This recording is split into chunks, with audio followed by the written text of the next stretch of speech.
this morning.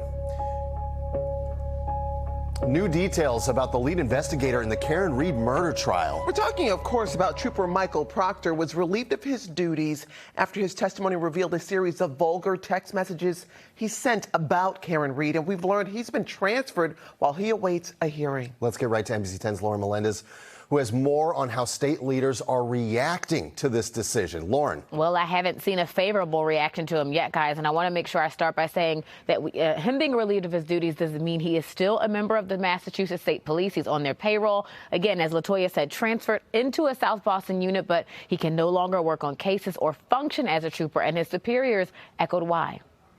Misconduct in any way, shape, or form of the Massachusetts State Police will not be tolerated.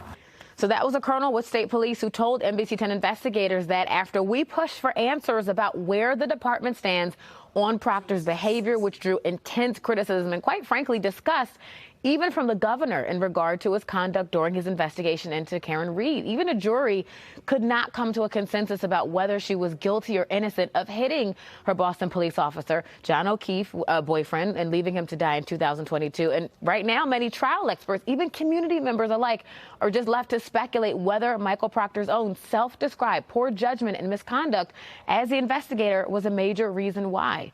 Now, while working, Proctor made lewd comments about Reed's body. He shared details about this case with friends, and at one point he even said he wished she would take her own life.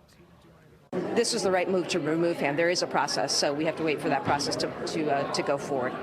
So there's the governor making it very clear she does not want to see him with the department anymore. We know in addition to internal affairs, there's a federal investigation into Proctor's handling of Reed case.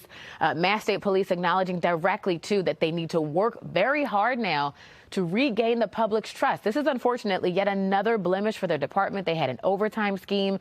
Troopers were convicted for faking shifts. Others who took bribes to dole out commercial driver's licenses. So a lot has been happening with the department. We have reached out to Proctor's lawyers as well, guys, but we have still not heard back. So there's a lot to mull over here. Reporting here for you in the newsroom, I'm Lauren Melendez, NBC 10 Boston. Thank you, Lauren. 5:10 right now. NBC 10 Boston has been your home for complete coverage of the Karen Reed murder trial. We have another edition of Canton Confidential lined up for tonight.